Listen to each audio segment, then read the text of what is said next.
মা বাবার কল্যাণে হাত ব্যবহার করবে, করে নাই, কোরআন ধরে নাই,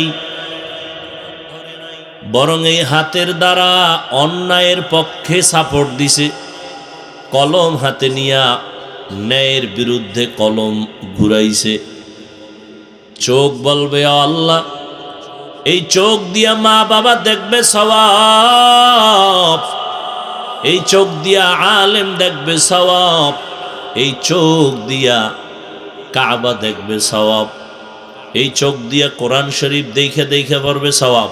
ইয়া আইয়ুহাল্লাযীনা আমানু কু আনফুসাকুম ওয়া আহলিকুম নারা,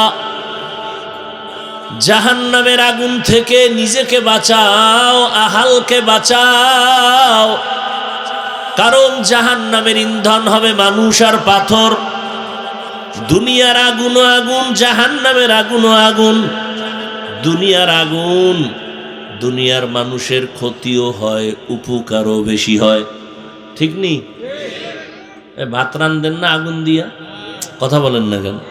তাহলে উপকার হয় না? কিন্তু মাঝে মাঝে দুনিয়ার আগুনে ক্ষতিও হয়। তো জাহান্নামের আগুনে কোনো উপকার নাই ক্ষতি ছাড়া। দুনিয়ার আগুনের যেই পরিমাণ তাপ, এর থেকে হাজার হাজার হাজার গুণ বেশি তাপ হলো জাহান্নামের আগুনের। দুনিয়ার আগুন হাতে লাগবে হাত জ্বলবে, পা জ্বলবে না, পায়ে লাগলে পা জ্বলবে, হাত জ্বলবে না।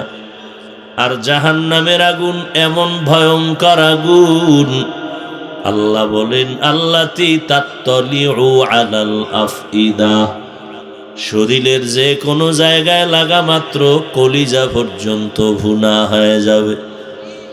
ও আল্লাহর বান্দারা, জাহান্নামের আগুনের, দুনিয়ার আগুন জ্বালাইতে নরম জিনিস লাগে, আর জাহান্নামের আগুন জ্বালাইবেন আল্লাহ শক্ত জিনিস দিয়া, মানুষ আর পাথর।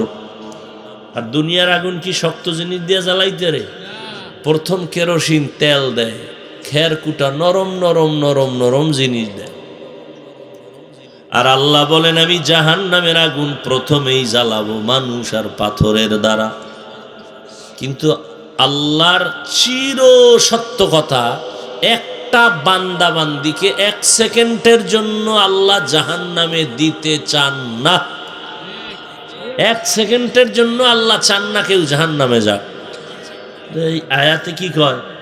জাহান্নামের আগুন ধরাইবেন কি দিয়া? আরে কথা কন। একদিকে কয় আমি জাহান্নামের আগুন ধরাবো মানুষ দিয়া, অন্যদিকে আল্লাহ চান না কেউ জাহান্নামে যাক। কেমন হয়ে গেল? আসলেই তো আল্লাহ চান না কেউ জাহান্নামে যাক। যে কারণে 12 মাসের প্রত্যেকটা রাতের শেষ ভাগে আমার আল্লাহ প্রথম আসমানে আসেন। এটা আজকে নতুন শুনছেন? আল্লাহ কোন দিন আসেন প্রথম আসমানে? বলেন না কেন? দিনের আর রাতে? রাতের প্রথম না শেষ? আসেন, এটা মানেন তো? আচ্ছা, আল্লাহ যে আসেন, এখানেও প্রশ্ন আছে। আল্লাহ তো সব জায়গায় হাজির, তারপর আসেন মানি? আসলে আসে না, আল্লাহর কুদরতের তাওয়াজ্জু, আল্লাহর কুদরতের নজরের ঝলক প্রথম আসমানে দেন। আচ্ছা শুনেন তো, আল্লাহ যে আসেন জানা থাকলে বলেন তো, আল্লাহ কি বান্দার থেকে কিছু নিতে আসেন না বান্দাকে কিছু দিতে আসেন? হ্যাঁ, স্পষ্ট বুঝতেছি না। নিতে না দিতে? দিতে না। তাহলে আপনার কিছু লাগবে? কিছু লাগবে না? আপনি ঘুমান কেন? কেমন ভিড়া দরকার? কয় লাগবে। আল্লাহকে আমি দেওয়ার জন্য আইছি, কি লাগবে বল? টাকা আমি দিব, আল্লাহর ওয়াদা। কিন্তু আমি একটা ফাউল কথা বলতেছি না। আপনার টাকা লাগবে, আল্লাহ দিবেন, ওয়াদা দিছেন।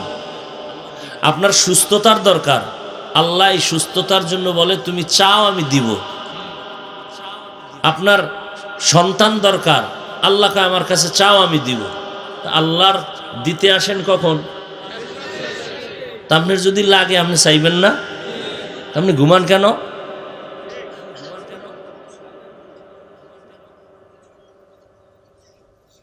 এই জন্যই কিন্তু 5 বার আজান দেওয়া হয় দৈনিক। জোহর, আসর, মাগরিব, এশা আর ফজর আজানের কি ব্যবধান আসেনি?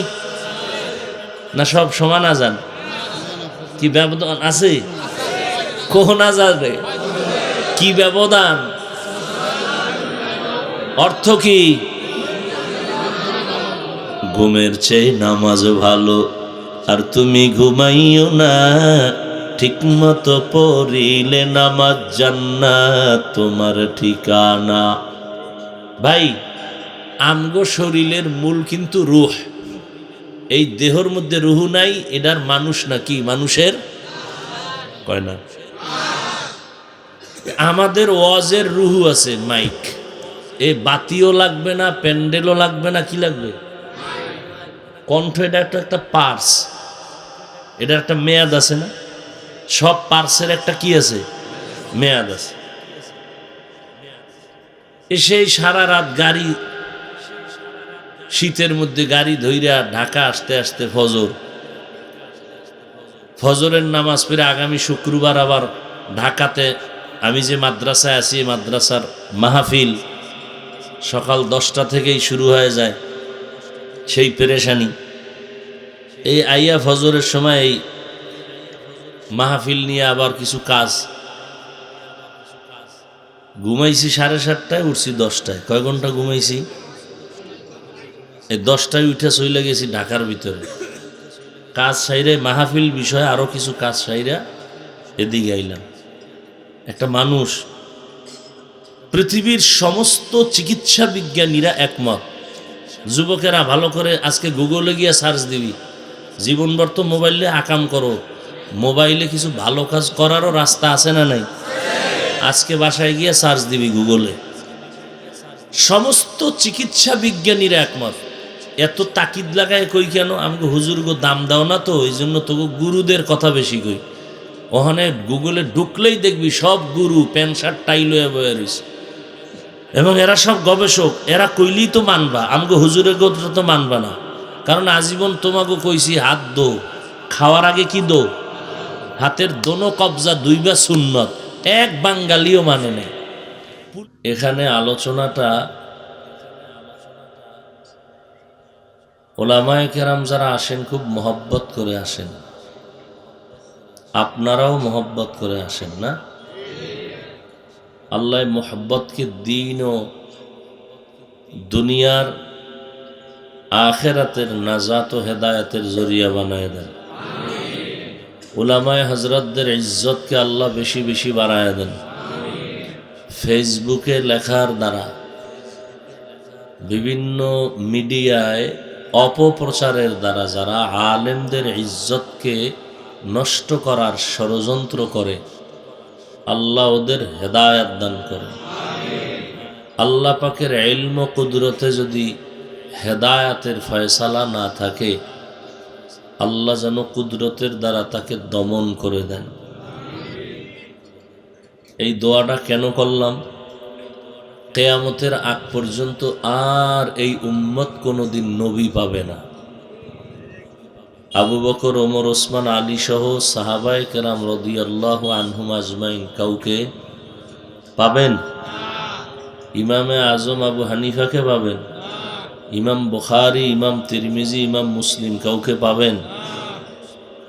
বড় বড় আল্লাহওয়ালা, বড় পীর আব্দুল কাদের জিলানী, মুজাদ্দিদ আল ফেসানি, আনোয়ার শাহ কাশ্মীরি, এরকম যারা বড় বড়, শাহ ওলিউল্লাহ মুহাদ্দিস দেহলভি, কাসেম নানতবি, আশরাফ আলী থানবী, হুসাইন আহমদ মদনী সহ বড় বড় বড় বড় বড় বড়, এদেরকে আর আমরা কিয়ামতের আগে কেউ পাবে?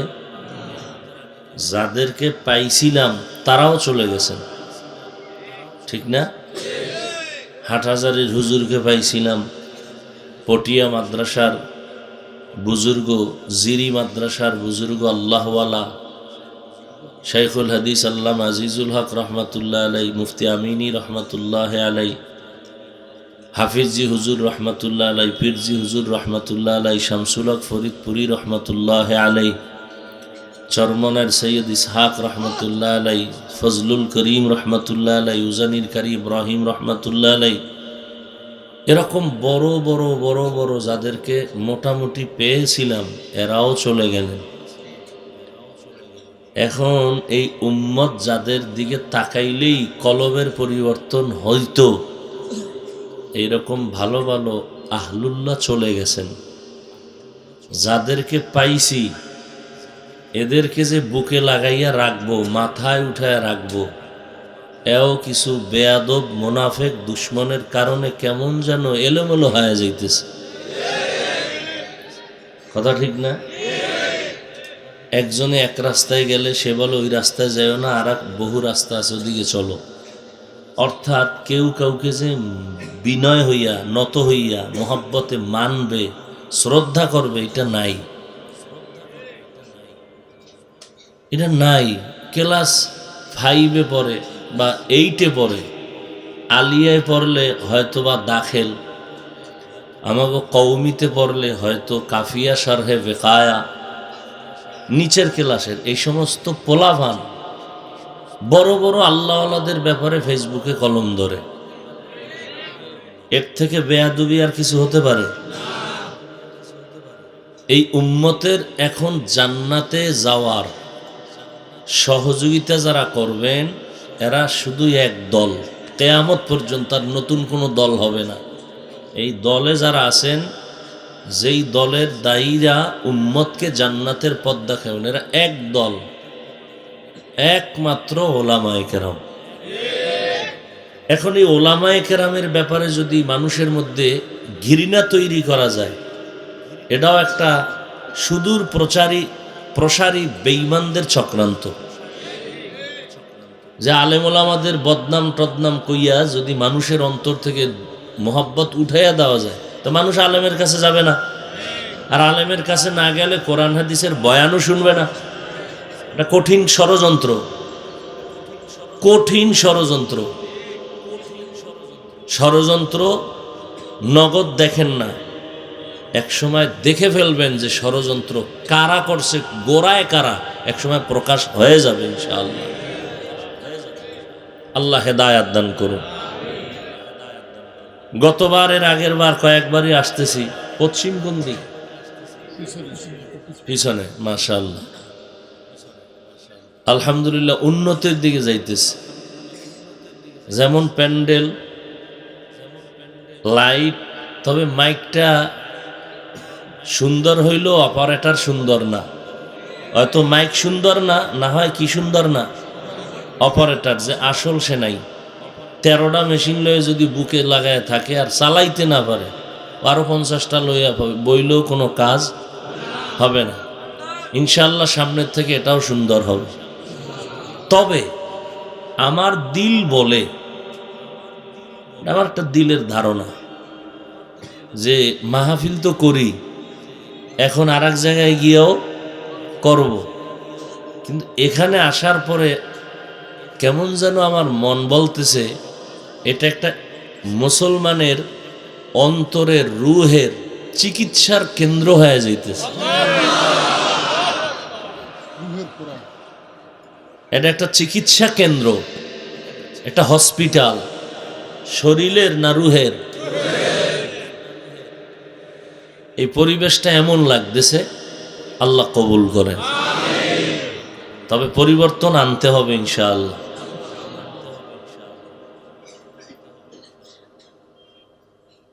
এখানে পরিবর্তন হওয়ার জন্য নিজেদের চেষ্টা লাগবে। সেই ক্ষেত্রে মোবাইল চালানো যাবে না। এই এরিয়ায় যতক্ষণ থাকবেন অন্তর তৈরি করে নেবেন যে আমি যা নিতে আসছি সব কলবে ঢুকাবো, রেকর্ড হবে অন্তরে, মোবাইলে না। বলে গেলাম, ইনশাআল্লাহ বাস্তবায়ন আজ না হয় কাল হবে, ইনশাআল্লাহ হবে। আল্লাহ চাইলে সব হয়, বান্দা চাইলে কিছুই। আল্লাহ যদি কবুল না করেন তো সৃষ্টির শ্রেষ্ঠ রহমাতুল্লিল আলামিনও যদি বয়ান করে কাম হইব না। মাওলায় কবুল না করলে নবীজির বয়ানও কি হবে না? এরকম কোনো প্রমাণ আছে আপনাদের জানা মতে যে নবী পর্যন্ত বয়ান করছে মানে নাই? এরকম প্রমাণ আছে? দুই একটার নাম জানেননি? হ্যাঁ, এবার বুঝেন, কপাল যদি ফুরে, আল্লাহ যদি হেদায়াত কপালে না রাখেন, নবীও বয়ান করলে ওর কপাল খুলে না। বুঝেন? তা আমরা তো সিরিয়ালের বাইরে, আমরা তো হিসাবে মানুষই না। ওই আদম নবীর সন্তান হিসাবে মানুষ, কিন্তু আল্লাহ যাগো মানুষ কইয়া জান্নাত দিবেন ওয়াদা করছেন, সেই মানুষের কাতারই নেই। এটা একটা জামা পরছি, টুপি পরছি, তো আপনাদেরকে একটা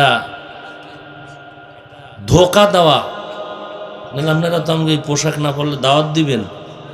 কথা কেন দিবেন? এই জন্য পোশাক পরছি, পাগড়ি লাগাইছি। গাড়িতে উঠে যখন বসি আমি আমাকে দিয়ে বুঝাই, কারণ কার গায়ে দিয়ে আবার ওই মিডিয়াওয়ালারা প্যাঁচ লাগাই দিবে, তা আমি আমারই কয়ে যাই। গাড়িতে উঠে যখন বসি, এখন তার ওয়াজ নাই, মানুষেও দেখে না, টুপিডারে খুললা আস্তে মোবাইল নিয়ে শুরু করছি অন্য জগতের ইতিহাসের খবর নেওয়া। আমি বক্তা। বাসায় গিয়ে আস্তে ঘুমে ধরছে, ঘুমায় গেছি। মন চাইলে উঠতে পারলে পড়লাম ফজর, উঠতে না পারলে শেষ ফজর। ওই এক বক্তায় কয় এসা বয়ানে গেছে রাইতে, তো এশার নামাজ পড়ে না। তাই জন্য কয় কি ও হজরত এশা পড়বেন না? কয় 48 মাইল সফর করলে 4 রাকাত হয় 2 রাকাত। 4 রাকাতের কয় রাকাত? মুসাফির না? কয় আমি তো 48-এর 3 বলাইছি, আমার তো সব মাফ। হাসেন আপনারা, আপনারা হাসেন। হায় হায় হায় হায়। সবার ভিতরে কলব তো আছে, সবার মধ্যে অন্তর আছে না?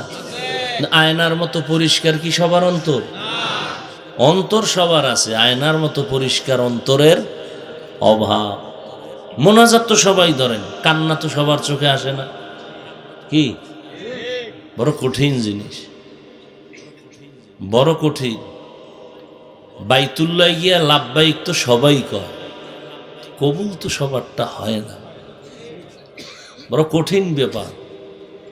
এখানে টাকার মাস্তানি চলে না, ক্ষমতার মাস্তানি চলে না,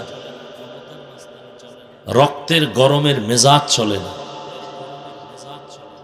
মেজাজ আছে দেখা বাপ মার সাথে সন্তান দেখাবে, শিক্ষকের সাথে ছাত্র মেজাজ দেখাবে।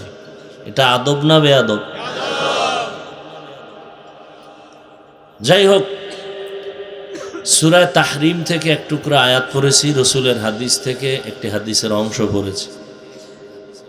আল্লাহ বলেন, ইয়া আইয়ুহাল্লাযীনা আমানু কু আনফুসাকুম ওয়া আহলিকুম নারা।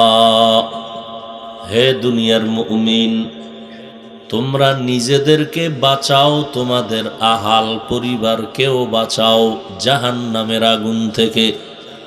কেন? ওয়াকুদুহান নাসু ওয়াল হিজারা, কারণ জাহান্নামের আগুনের ইন্ধন হবে মানুষ আর পাথর। আল্লাহ কিন্তু বাক করে নাই যে এহুদি যারা ওদেরকে দিয়ে জাহান্নামের আগুন জ্বালাম। আল্লাহ শুধু ব্যবহার করছেন মানুষ। আল্লাহ না করুন ওই মানুষ এই ভ্যান্ডেলের মানুষও হইতে পারে। এই ভয় যখন ঢুকছে তখন সমস্ত সাহাবায়ে কেরাম মরণ পর্যন্ত শুধু কান্নার উপরে ছিলেন, অথচ জান্নাতের সার্টিফিকেট হাতে রেডি। বড় কঠিন বিষয়। আলাইহা মালাইকাতুন গিলাযুন শিদাদুন লা ইয়াসুনাল্লাহা মা আমারাহুম। জাহান্নামের যেই সমস্ত ফেরেশতারা দায়িত্বশীল হবে, এদের অন্তর হবে বড় শক্ত। এতটাই শক্ত, দয়া বলতে কিছু থাকবে না। আল্লাহর হুকুমের বাইরেও তারা কিছু করবেন না।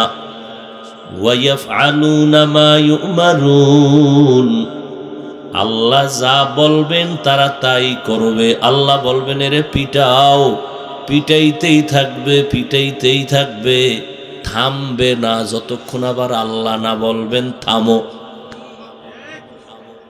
আল্লাহ বলবেন এরে রশি লাগাইয়া ওই সূর্যের গরমের মধ্যে টানতেই থাকো, টানতেই থাকবে, আল্লাহ নিষেধ না করলে টানা বন্ধ হবে না। নবী বলেন আলা কুল্লুকুম রাইন ওয়া কুল্লুকুম মাসউলুন আন রাইয়াতিহি, সাবধান হে উম্মত, তোমরা প্রত্যেকেই দায়িত্বশীল। আল্লাহর দরবারে দায়িত্বের কারণে জবাবদিহিতার কাঠগড়ায় দাঁড়াতে হবে। এই হাদিসটা নবী যখন সাহাবায়ে কেরামদেরকে শুনাইতেছিলেন, সাহাবাদের মধ্য থেকে কেউ প্রশ্ন করলেন, হে পয়গম্বর, দায়িত্বশীল কে কার উপর? নবী বলেন যারা অধীনস্থদের কর্তা হবেন, গার্ডিয়ান হবেন, তারা দায়িত্বশীল। যেমন মা বাবার অধীনে সন্তান, সন্তানের দায়িত্বশীল মা বাবা। স্ত্রী স্বামীর অধীনে, এজন্য সমস্ত স্বামীগণ স্ত্রীদের দায়িত্বশীল। সমস্ত ছাত্র শিক্ষকদের অধীনে, সমস্ত শিক্ষক ছাত্রদের দায়িত্বশীল। মা বাবাকে আল্লাহ কয় তুমিও জাহান্নাম থেকে বাঁচো, তোমার সন্তানেরও বাঁচাও। ও শিক্ষকেরা, আপনারাও জাহান্নাম থেকে বাঁচেন, ছাত্রদেরকেও বাঁচান। দায়িত্ব কয়টা? আরে কথা কন, আগে অন্যরে বাঁচাইবে না নিজে বাঁচবে? ও ইমাম সাহেব, মুসল্লিদেরকে জাহান্নামের বয়ান করার আগে নিজে জাহান্নাম থেকে বাঁচেন, এরপরে মুসল্লিদেরকে বাঁচাবেন। আপনি বাঁচলেও রেহাই নাই, ফিডার মাফ নাই। আপনার দায়িত্ব আরো একটা আছে, আহালকে বাঁচাবেন। তাহলে মা বাবার আহালকে সন্তান, স্বামীর আহালকে স্ত্রী, শিক্ষকদের আহাল ছাত্র, ইমামদের আহাল মুসল্লি। মেম্বার সাহেব, আপনি ওয়ার্ডের দায়িত্বশীল, আপনিও জাহান্নাম থেকে বাঁচেন, ওয়ার্ডের মানুষকেও জাহান্নাম থেকে বাঁচাবার চেষ্টা করেন। চেয়ারম্যান সাহেব, আপনি ইউনিয়নের দায়িত্বশীল নাকি? আপনি নিজেও জাহান্নাম থেকে বাঁচবেন, আপনার ইউনিয়নবাসীকেও বাঁচাবেন। নাকি যাত্রার গান দেবেন? হ্যাঁ দেন, আপনার সাথে আমাকে কোনো তর্ক নাই, ফুলসিরাতের গোড়ায় মোকাবেলা হবে, ঠিক নেই? আল্লাহ সবাইকে হেদায়াত দান করেন। দায়িত্বশীল বড় কঠিন বিষয়। আর একজন সাহাবী নবীরে প্রশ্ন করলেন, নবী আমার অধীনেও কেউ নাই, আমিও কারো অধীনে নাই। বিমা কানু ইয়াকসিবুন দস্তগুয়াদ মঞ্চুনি দুজদিদা আম লব্বগুয়াদ মঞ্চুনি বংশিদা আম চশমগুয়াদ চিদা আম গমজা হারাম রোশগুয়াদ চিদা আম সমরুল কালাম। হাতকে বলবে আল্লাহ কথা বলো। তা হাত কি কথা বলতে পারে? ও ভাই কথা বলেন না কেন? এখন হাতের যদি কোন কথা বলো, বলবে? কিন্তু আল্লাহর কুদরতি পাওয়ারে বলবে। কার কুদরত? মরা গাছে কথা বলে না, মাওলায় যদি বলাইতে চান বলবে। দুধের বাচ্চা কথা বলে না, আল্লাহ যদি কুদরতের ক্ষমতা দেন তখন বলবে। এই বিশ্বাস যাদের অন্তরে থাকবে তারা মুমিন, যারা বিশ্বাস করবে না তারা হলো বেঈমান। ভালো করে মনে রাখেন, আল্লাহর কুদরতে অসম্ভবটাও সম্ভব হইয়া যায়। কার কুদরতে? অসম্ভবকে সম্ভব করার ক্ষমতা কার? এই কথা আমার সোনার বাংলাদেশের বহু টুপিওয়ালারা না বুঝার কারণে এরা অলিয়া উলিয়ার বিরোধিতা করেনি। আল্লাহর কসম, কসম কেন খাইলাম? সন্দেহ যেন থাকে না। এই জন্য যারা বলে আমরা ওলি মানি না, আউলিয়া মানি না, আল্লাহর কসম এরা কোরআন মানে না, বুখারী শরীফ মানে না, এরা ভণ্ড। এদেরকে যারা ভণ্ড মানে না তারাও ভণ্ড। আমাদের দেশে খুব পণ্ডিত আছে, ওলিয়া উলিয়া মানে না, অথচ আমি তো স্পষ্ট কসম খেয়ে বললাম এরা কোরআনও মানে না, বুখারী শরীফও মানে না। কেমনে মানে না ও বিষয়ে আমি এখন আর বলবো না। এই বিষয়ে বহু বয়ান করেছি, ওলামায়ে কেরাম ভালো করে জানেন, যারা আল্লাহ যাদেরকে জানার তৌফিক দিছেন। বাকি আপনাদের এতটুকুই মনে রাখবেন, ওলি আউলিয়াদের মাধ্যমেই মানুষ দিনের পথে চলবে। বিশেষ করে আমার দেশের মানুষ ইসলামের ছায়াতলে আসছে ওলি আউলিয়াদের সোহবতের কারণে। আল্লাহ, তাহলে অস্বাভাবিকটা স্বাভাবিক হয়ে যায়, অসম্ভব সম্ভব হয় কার কুদরতে?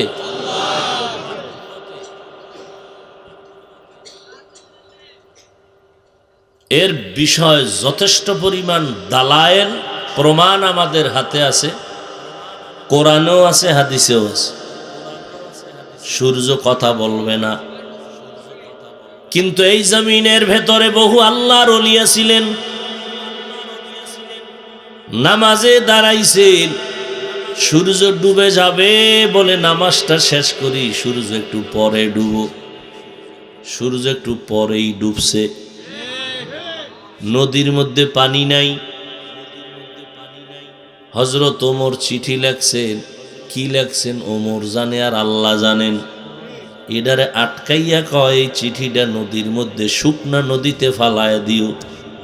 যখন ফালায় দিছে মুহূর্তে যেই নদী বছরকে বছর শুকনা পানি নাই, ভাটা জোয়ারের পানি প্রবাহিত হওয়া শুরু হয়ে গেছে।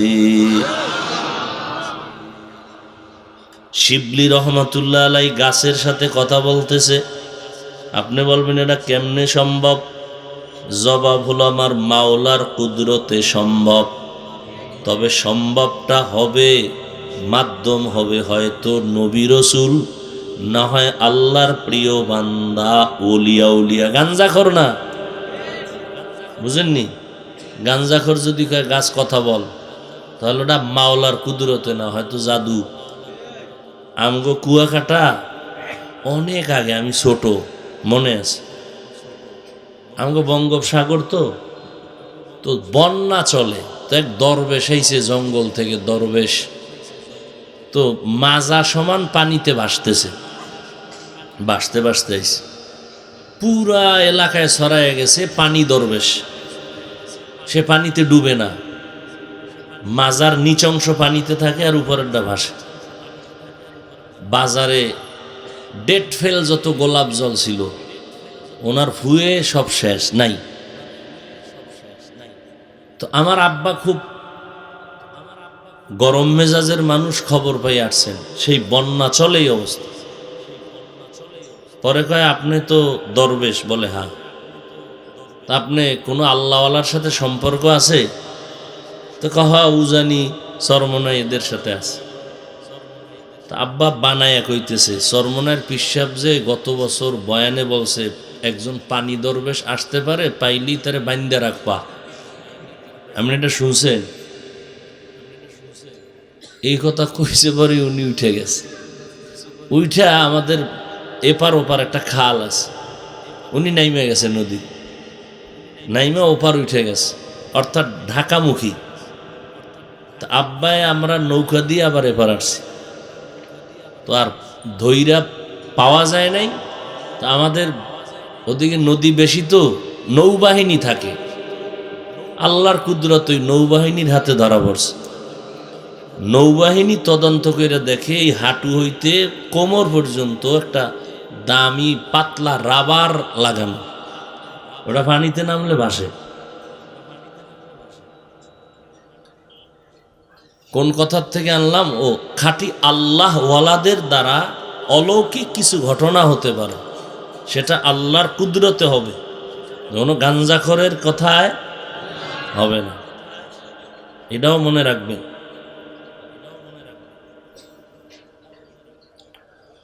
আল্লাহ আল্লাহ বলবেন হাত কথা বল, হাত কথা বলা শুরু করবে, জবান বন্ধ। হাত বলবে হে মালিক, এই হাত তুমি বানাইছো, হাতের দ্বারা বান্দা ন্যায়ের পক্ষে হাত ব্যবহার করবে, কোরআন ধৈর্য ধৈর্য পড়বে, মা বাবার কল্যাণে হাত ব্যবহার করবে, করে নাই, কোরআন ধরে নাই, বরং এই হাতের দ্বারা অন্যায়ের পক্ষে সাপোর্ট দিছে, কলম হাতে নিয়া ন্যায়ের বিরুদ্ধে কলম ঘুরাইছে। চোখ বলবে আল্লাহ, এই চোখ দিয়া মা বাবা দেখবে সওয়াব, এই চোখ দিয়া আলেম দেখবে সওয়াব, এই চোখ দিয়া কাবা দেখবে সওয়াব, এই চোখ দিয়া কোরআন শরীফ দেখে দেখে পড়বে সওয়াব। ইয়া আইয়ুহাল্লাযীনা আমানু কু আনফুসাকুম ওয়া আহলিকুম নারা, জাহান্নামের আগুন থেকে নিজেকে বাঁচাও, আহালকে বাঁচাও, কারণ জাহান্নামের ইন্ধন হবে মানুষ আর পাথর। দুনিয়ার আগুনও আগুন, জাহান্নামের আগুনও আগুন। দুনিয়ার আগুন, দুনিয়ার মানুষের ক্ষতিও হয়, উপকারও বেশি হয়, ঠিক নেই? ভাত রান্ধেন না আগুন দিয়া, কথা বলেন না কেন? তাহলে উপকার হয় না? কিন্তু মাঝে মাঝে দুনিয়ার আগুনে ক্ষতিও হয়। তো জাহান্নামের আগুনে কোনো উপকার নাই ক্ষতি ছাড়া। দুনিয়ার আগুনের যেই পরিমাণ তাপ, এর থেকে হাজার হাজার হাজার গুণ বেশি তাপ হলো জাহান্নামের আগুনের। দুনিয়ার আগুন হাতে লাগবে হাত জ্বলবে, পা জ্বলবে না, পায়ে লাগলে পা জ্বলবে, হাত জ্বলবে না। আর জাহান্নামের আগুন এমন ভয়ঙ্কর আগুন, আল্লাহ বলেন আল্লাতী তাত্তালিউ আলাল আফইদা, শরীরের যে কোনো জায়গায় লাগা মাত্র কলিজা পর্যন্ত ভুনা হয়ে যাবে।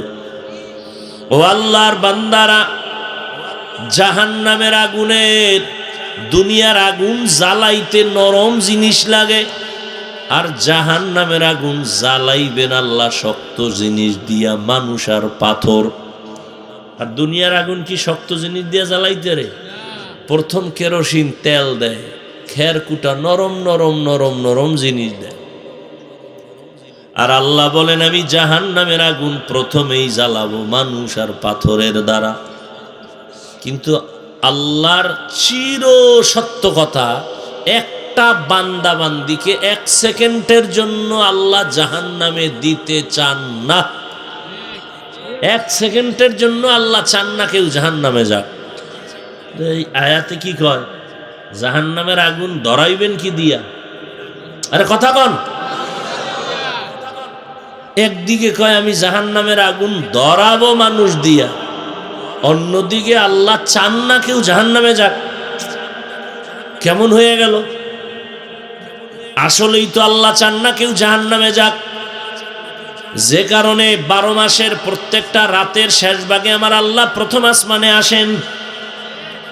এটা আজকে নতুন শুনছেন। আল্লাহ কোন দিন আসেন প্রথম আসমানে? বলেন না কেন? দিনের আর রাতে? রাতের প্রথম না শেষ? আসেন, এটা মানেন তো? আচ্ছা, আল্লাহ যে আসেন, এখানেও প্রশ্ন আছে। আল্লাহ তো সব জায়গায় হাজির, তারপর আসেন মানি? আসলে আসে না, আল্লাহর কুদরতের তাওয়াজ্জু, আল্লাহর কুদরতের নজরের ঝলক প্রথম আসমানে দেন। আচ্ছা শুনেন তো, আল্লাহ যে আসেন জানা থাকলে বলেন তো, আল্লাহ কি বান্দার থেকে কিছু নিতে আসেন না বান্দাকে কিছু দিতে আসেন? হ্যাঁ, স্পষ্ট বুঝতেছি না। নিতে না দিতে? দিতে না? তাহলে আপনার কিছু লাগবে? কিছু লাগবে না? তা আপনি ঘুমান কেন? কেমন ফিডা দরকার? কয় লাগবে। আল্লাহকে আমি দেওয়ার জন্য আইছি, কি লাগবে বল? টাকা আমি দেব, আল্লাহর ওয়াদা। কিন্তু আমি একটা ফাউল কথা বলতেছি না। আপনার টাকা লাগবে, আল্লাহ দিবেন, ওয়াদা দিছেন। আপনার সুস্থতার দরকার, আল্লাহ এই সুস্থতার জন্য বলে তুমি চাও আমি দিব। আপনার সন্তান দরকার, আল্লাহকে আমার কাছে চাও আমি দিব। আল্লাহর দিতে আসেন কখন? তা আপনার যদি লাগে আপনি চাইবেন না? আপনি ঘুমান কেন?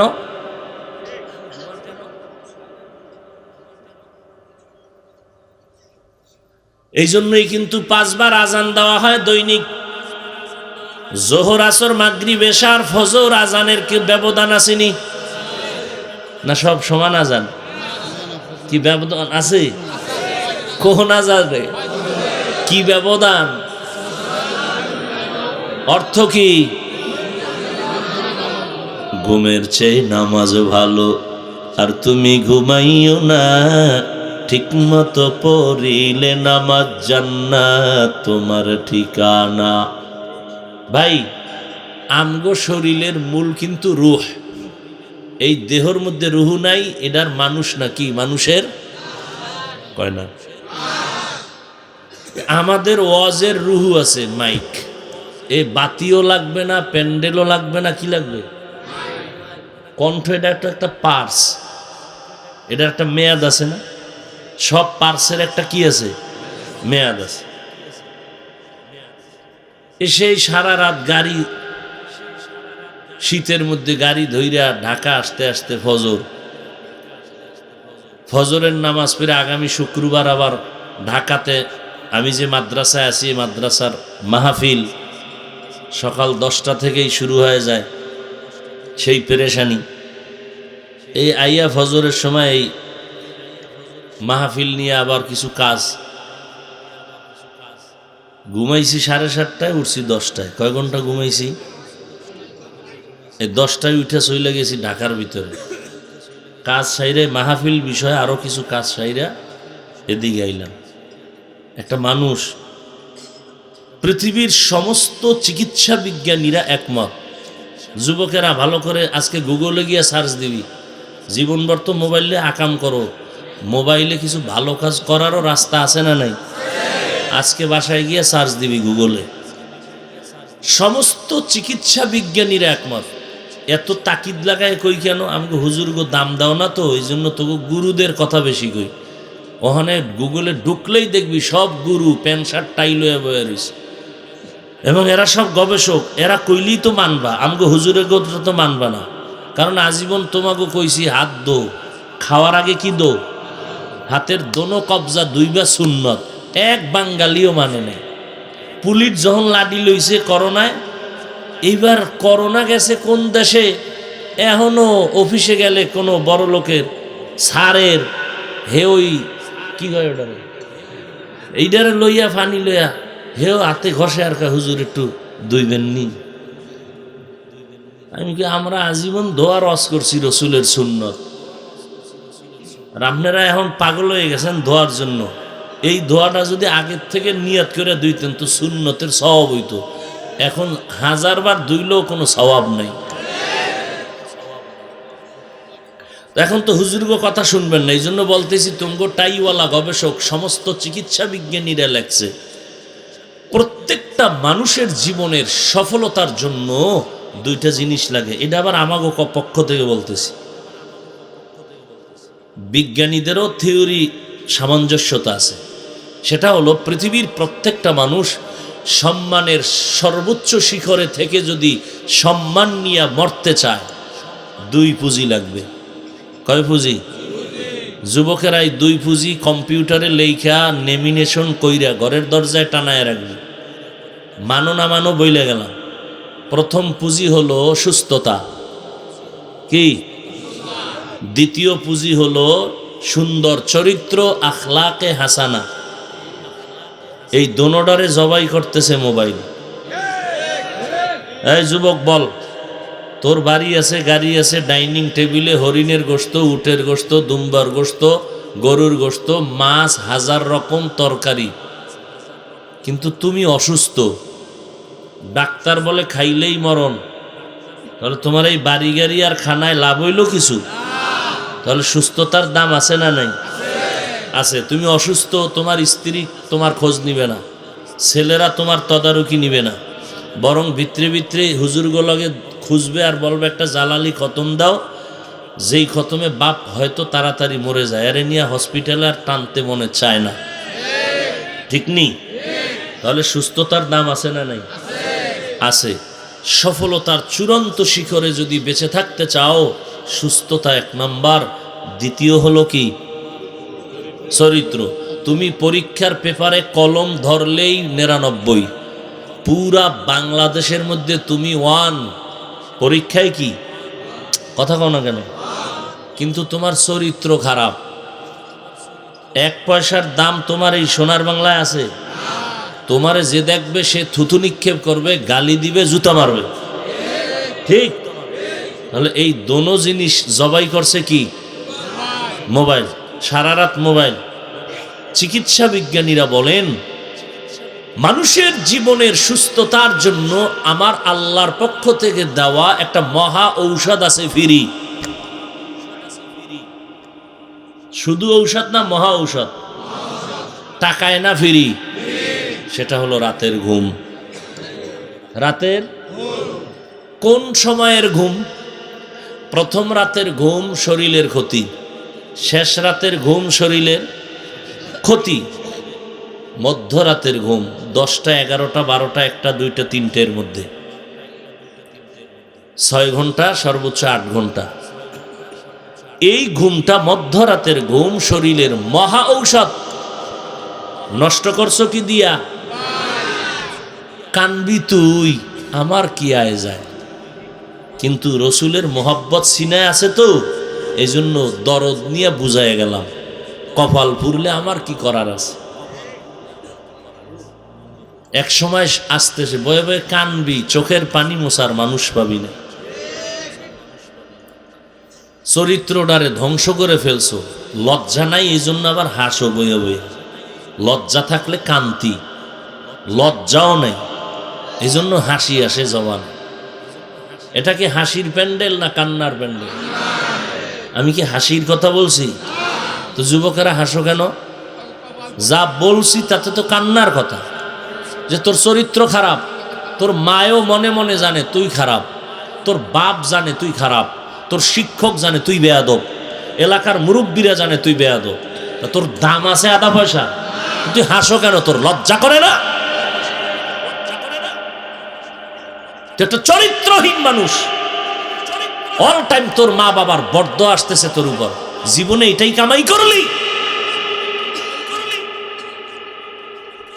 আলেম ওলামারা বরদোয়া করে তোমার চরিত্রের কারণে, শিক্ষক বরদোয়া করে, কামাই করলা কি? মরে গেল কি করলা? মরে গেলে মানুষ কি নিয়ে তোমার দোয়া করবে, স্মরণ করবে? কাজী নজরুল মরে গেছে, স্মরণ করে না? কি অভিশাপ সহ না সম্মানে? তা তোমার মধ্যে তো আল্লাহ সেই মেডিসিন দিয়ে রাখছে। কাজী নজরুলের হাত কি একটা বেশি ছিল? মাথা কি তোমার থেকে 1.5 কেজি ওজন বেশি ছিল? তাহলে তোমার মধ্যেও তো সেই মেডিসিন আছে, তুমি তো সেই মেডিসিন কাজে লাগাওই না, বরং মোবাইল দিয়া সেই মেডিসিনকে নষ্ট করতেছ। তুমি কত বড় খারাপ! তোমাকে তো আমি হুজুর বানাইতে আসি নাই, ভয় পাইও না যে হুজুর আপনি এত কিছু বুঝাইয়া কি বুঝাইতেছেন, আমরা হুজুর হমু না। আমি তোমাকে হুজুর হইতেও বলবো না, চাইলেও বলবো না তুমি হুজুর হও, বরং আমি বলবো তুমি ডাক্তার হও, তুমি ইঞ্জিনিয়ার হও, তুমি এক প্রফেসর হও। হুজুর হওয়ার আমগো মাদ্রাসায় যে পরিমাণ হুজুর, এগো ধাক্কা এখন আসল হুজুর খুঁজে পাওয়া কষ্ট। অতএব তোমগো স্কুল বাদ দিয়া আমগো হেনে বীর জমানের কোনো দরকার নাই। আমার দেশে এখন ডাক্তার আছে, আদর্শ ডাক্তার নাই। অতএব আদর্শ ডাক্তার হও, আদর্শ ইঞ্জিনিয়ার হও, আদর্শ প্রফেসর হও, বেয়াদব হইও না। দেখো না এই কয়েকদিন আগে তোমরা যারা ফেসবুকের গোলাম, দেখো নাই ফেসবুকে আল্লাহর জাতের কসম আমি ফেসবুক চালাই না। এরপর আমার দামি মোবাইল পকেটে, যদি কেউ গোয়েন্দা এসব মোবাইল ধরে ও বাড়ি চালান দিল, আমার মোবাইলে খারাপ কিছু পাবে না, আলহামদুলিল্লাহ। তোমার ফেসবুক না চালাইলে ঘুমায় না, আর আমার এটা শুনলেই মাথা গরম। দেখো, তুমিও মানুষ আমিও মানুষ, তুমিও মুসলমান আমিও মুসলমান। তোমার টুপি মাথায় দিতে লজ্জা লাগে, আর আমার টুপি না দিলে লজ্জা লাগে। বুঝো বুঝো বুঝো বুঝো বুঝো। তোমার দাড়ি রাখতে লজ্জা লাগে, আর আমার কাটতে লজ্জা লাগে। তুমিও মুসলমান আমিও মুসলমান। তোমার পর্দা করতে লজ্জা লাগে, আর আমার পর্দা না করলে লজ্জা লাগে। আল্লাহ হেদায়াত দান করুন। বড় কঠিন বিষয়। হসপিটালে বাচ্চারে খতনা করাইতে নিয়ে মাইরেলেন, দেখো না এই যে কয়েকদিন আগে। ডাক্তার চাই, আদর্শ ডাক্তার। আর পৃথিবীতে শ্রেষ্ঠ আদর্শ হলো মদিনার রসুলের আদর্শ। এই যুবকেরা এই কথায় দ্বিমত আছে? কোন একটা শিক্ষিত মানুষ যদি দাঁড়ায় বলো, হাফিজ ভাই, মোহাম্মদের আদর্শ ছাড়া ভিন্ন একটা ব্যক্তির কাছে আরো সুন্দর আদর্শ আছে, আল্লাহর কসম আমি মোহাম্মদেরটা বাদ দিয়া আমি ওই আদর্শ নিব, বলো আছে? তাহলে মোহাম্মদেরটাই শ্রেষ্ঠ, ঠিক? এবার বলো, মোহাম্মদের আদর্শে কি নখ কাটার নিয়ম আছে? মোহাম্মদের আদর্শের মধ্যে চুল কাটার নিয়ম আছে? তুমি কোন স্বার্থে বেঈমানের সিস্টেমে চুল কাটছো? কোনো স্বার্থ থাকলে বলো, আমিও কাটবো। যদি বলো হাফিজ ভাই বেঈমানের লাইনে চুল কাটলে মাথা ঠান্ডা থাকে, চোখের পাওয়ার বাড়ে, যৌবন বাড়ে, একটা ক এই বেহায়া নির্লজ্জ, হাসিস না। আমি হাসির কথা বলি না। আমি এমন নিয়তে বসছি যে তুই যদি কাও এখন নিচে নাইমা পাও ধরেন, এখন বল, আমি নিচে নাইমা পাও ধরব, শুধু রসুলের মহব্বতে, দুনিয়ার ধান্দায় না। একজনে দাঁড়ায় বল একটা উপকার, যে বেঈমানের লাইনে চুল কাটলে একটা উপকার আছে। আমি সবাইরে সাক্ষী রেখা আমি ওই বেঈমানের লাইনে চুল কাটবো। একটা উপকারের কথা কয় একজনে দাঁড়াইয়া, যে হ্যাঁ ওই বেঈমানের লাইনে চুল কাটলে চেহারা উজ্জ্বল হয়। যুবকেরা না থাকলেও বল নাই। তাহলে এই রকম ফাও আকাম রাস্তার ল্যাংটা পাগলেও তো করে না। তুমি করছো কেন বাবা? তোমার কাছে শেষ আমগো ফিনিশিং কথা, তওবা করো। না বুঝা করছো শয়তানের ধোকায়, বন্ধুদের আড্ডায় বইরা, আর বন্ধু যেটি বানাইছো টাটকা গাঞ্জাখোর, অডিও মাত লাগে বেদবি করে, তুইও করো, মানে এক নায়ের মাঝি সব। শেষ ফিনিশিং, তওবা করো, ফিরে আসো। স্কুলে আসো থাকো, কলেজে আসো থাকো, লেখাপড়া করো, দোয়া করি, তবে আদর্শ একজন ছাত্র হও। তোমার মধ্যে কি মেডিসিন আছে জানো? তোমার তো খবর নাই। পুরা পৃথিবীটাকে পরিচালনা করার ক্ষমতা, যা মেধা লাগে, আল্লাহ তোমার ভিতরে তা দিয়ে রাখছে। এই একটা এহুদির বাচ্চা যদি গোটা দুনিয়া চালাইতে পারে, তা আমরা রসুলের শ্রেষ্ঠ নবীর উম্মত, আমরা পারবো না কেন? তোমার মধ্যে সে মেডিসিন আছে, তুমি সে ব্যবহার করো। সেজন্য তোমার লাগবে দুই জিনিস, সুস্থতা আর কি? শুধু চরিত্র না, সুন্দর সুন্দর চরিত্র, সৎ চরিত্র, যে চরিত্রের মধ্যে কোনো কালিমা নাই। অস্ত জীবনভর শুনবা, আমলের খাতা শূন্য হলে কি লাভ হবে? সুন্দর চরিত্র। তোমার মতো যুবক জীবনে মাদ্রাসায় পড়ে নাই, স্কুল কলেজে আছে, নামাজ ছাড়ে না, আছে না নেই? তুমি তোমাকে বলো তো, জিজ্ঞেস করো তোমার বিবেককে, তুমি পড়ো না কেন? তোমার মতোই তো যুবক, তোমার লাইনের, আমগো লাইনের না। RAB, army, police, BDR, doctor, professor, নামাজি আছে না নাই? তা তুমি পারবা না কেন? কি সমস্যা কোথায়?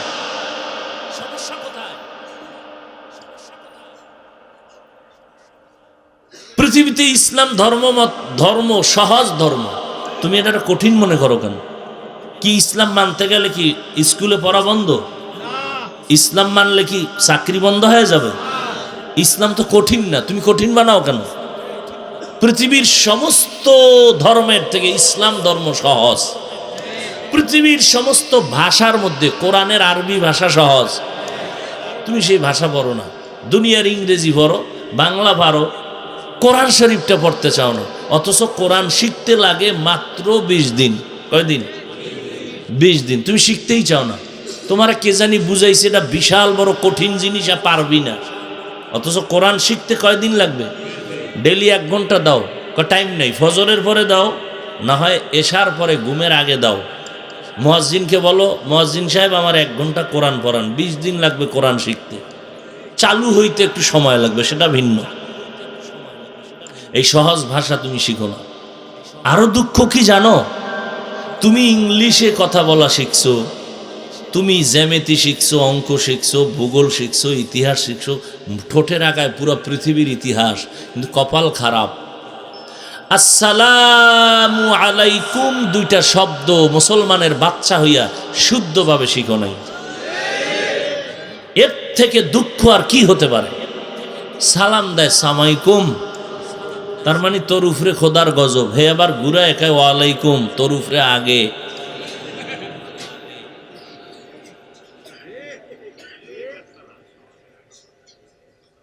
দুনিয়ার সব শিখলা, আসসালামু আলাইকুম এই 2 শব্দ শিখতে কি মাদ্রাসায় যাইতে হইব?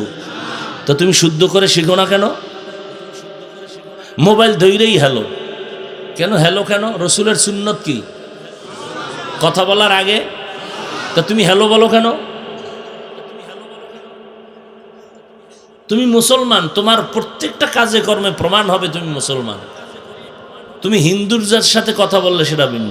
তুমি আর এক মুসলমানের সাথে কথা বলতেছো, সালাম। হ্যাঁ, কিছু পাবলিক সালাম দেয়, এরা অতি চালাক। কারে দেয়? মায়েরে না, বাবারে না, চাচারে না, চাচিরে না, স্বাস্থ্য বইনেরে দেয়নি। যারে দেওয়া সালাম ইসলামে নিষেধ, হেরে দেয়। হেরে 3-4 বার একসাথে দিয়ে থুই।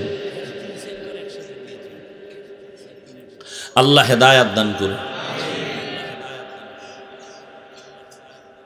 এখানে অনেক আল্লাহর বান্দা আছেন, আমার দিল বলে আপনারা আমিন বললে ইনশাআল্লাহ আল্লাহ কবুল করবেন। আপনারা এখানে রাত্রে অনেকে থাকেন না, আমার অন্তরের দাবি এই তাহাজ্জুদ তো পড়েন মনে হয়, কাইন্দে আল্লাহর একটু কন আমার দেশের এই ঠান্ডা পরিবেশ, শীত আল্লাহ যেন আমাদের অনুকূলে এনে দেন। দেখছেন, আমিনও হয় না। প্রচন্ড ঠান্ডা, মানুষের জীবন বিপন্ন হতে চলছে, বড় কঠিন। আল্লাহ পাক এই আবহাওয়ার প্রতিকূলতা থেকে আমাদের দেশ জাতিকে হেফাজত করে। দ্রুত গতিতে আল্লাহ পাক রব্বুল আলামিন আমাদের এই আবহাওয়াকে অনুকূলে এনে দেন। সহনীয় ঠান্ডা যদি লাগে দেন আল্লাহ, অসহ্যকর ঠান্ডার থেকে আমাদেরকে হেফাজত করে। দোয়া করবেন নি? আল্লাহ পাক আমাদের সবাইকে দ্বীনের উপরে চলার তৌফিক দান করেন। দোয়া চাই। অসুস্থ, খুব অসুস্থ লাগতেছে, ওই যে বারবার সুস্থতার ওয়াজ করি। সুস্থতা বড় নেয়ামত। আল্লাহ পাক যেন ইখলাসের সাথে রিয়া, কিবির, হাসাদ মুক্ত হইয়া রসুলের আখলাকে হাসানার উপরে মজবুত হইয়া চলার মতো তৌফিক দান করেন। আর আগামী শুক্রবারের মাহফিল কামিয়াবির জন্য দোয়া চাই। আল্লাহ পাক যেন মাহফিল কামিয়াবির সাথে কবুল করেন।